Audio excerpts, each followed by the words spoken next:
کبھی کہتا ہے میکسیکو ہمارا ہے، آج کے بعد یہ امریکی ریاست تصور کیا جائے.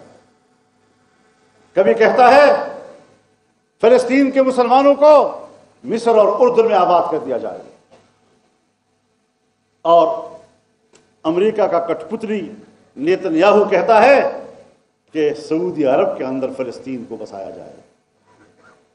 یعنی ہمارا کوئی گھر نہیں ہے،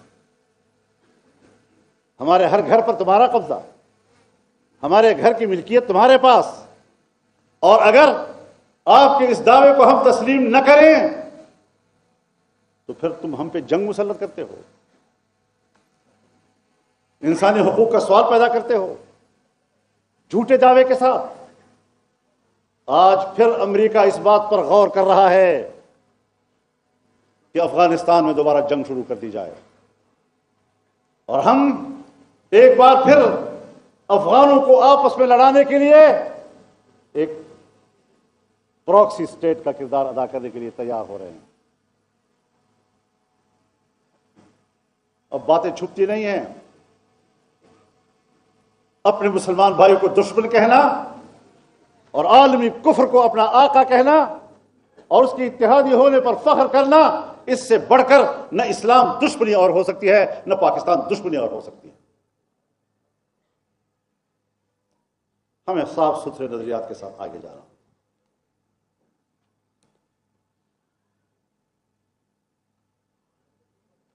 یہاں پر اگر پشتون اپنے حقوق کے لیے اکٹھے ہوتے ہیں تو ہم ان پر گولیاں چلاتے ہیں،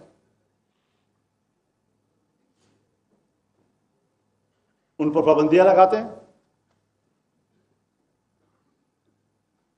میں سوچتا ہوں کہ جب مجھ پر پابندی لگائی جاتی ہے، میری پارٹی پر پابندی لگائی جاتی ہے، تو یہ الزام ہے. اس الزام کی سزا مجھے اس وقت دی جا سکتی ہے اگر میرے خلاف کھلی عدالت میں مقدمہ چلایا جائے، میرے اوپر الزام ثابت ہو جائے، پھر ریاست کو مجھے سزا دینے کا حق حاصل ہے. لیکن اگر کسی عدالت کے سامنے آپ نے میرا مقدمہ لے کر نہیں گئے، آپ میرے پر الزام لے کر نہیں گئے اور میری پارٹی پر پابندی لگاتے ہیں، میرے سیاسی رہنماؤں پہ پابندی لگاتے ہیں، میرے کارکنوں پہ پابندی لگاتے ہیں، تو پھر آئین کی خلاف ورزی تم کر رہے ہو، اس کی خلاف ورزی ہم نہیں کر رہے. سیاست میں تشدد، ہم تو اس کے خلاف ہیں. اعتدال کے رویوں کی طرف ہمیں سب کو جانا ہوگا اور قوم کو ایک کرنا ہوگا. میرے محترم دوستو، ایک 2 ہفتے قبل پٹیل اسماعیل خان کے 2 ہفتے مخکے قبائل مشران راغلیو درې 400 منځ کې خلکو د هغه جرګې مشوره دا وه چې دا نن جرګه به راغله او بیا به په مخ باندې پرمختګ دپاره به دغه مشوره کوي خپلو کې چې مونږ کوم طرف ته لاړو کوم خوا به ځو. انشاءاللہ العزیز تاسو چې ہم نے ہمیشہ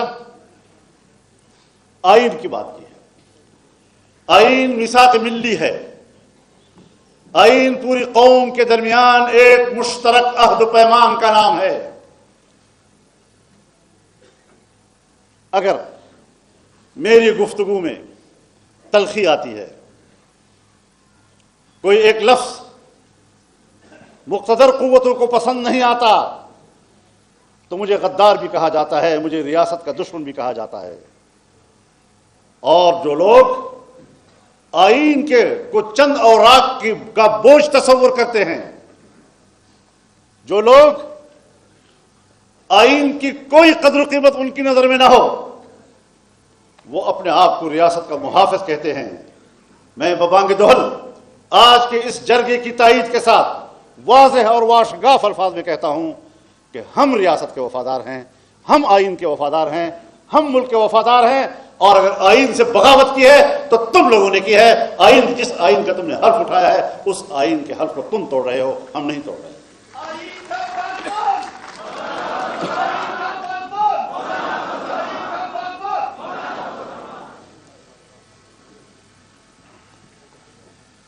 میرے دوستو،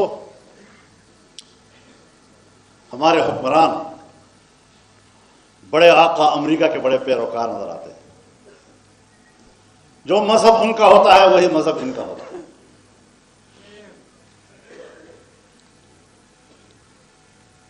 امریکہ نے کہا میری جنگ دہشت گردی کے خلاف ہے.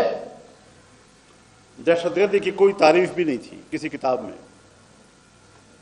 لیکن افغانستان میں دہشت گردی کے خلاف جنگ کے نام پر امریکہ نے فوجیں اتاری تو ہمارا حکمران مسلمان بھائی کے شانہ بشانہ کھڑے ہونے کی بجائے امریکہ کے شانہ بشانہ کھڑا ہو گیا. امریکہ کا اتحادی بن گیا. رسول اللہ صلی اللہ علیہ وسلم نے فرمایا لَتَتَّبِعُنَّ سُنَنَ مَنْ قَبْلَكُمْ شِبْرًا بِشِبْرٍ وَذِرَاعًا بِذِرَاعٍ حَتَّى لَوْ دَخَلُوا جُحْرَ ضَبٍّ تَبِعْتُمُوهُمْ. قالوا یا رسول اللہ اليہود والنصارى قال فمن.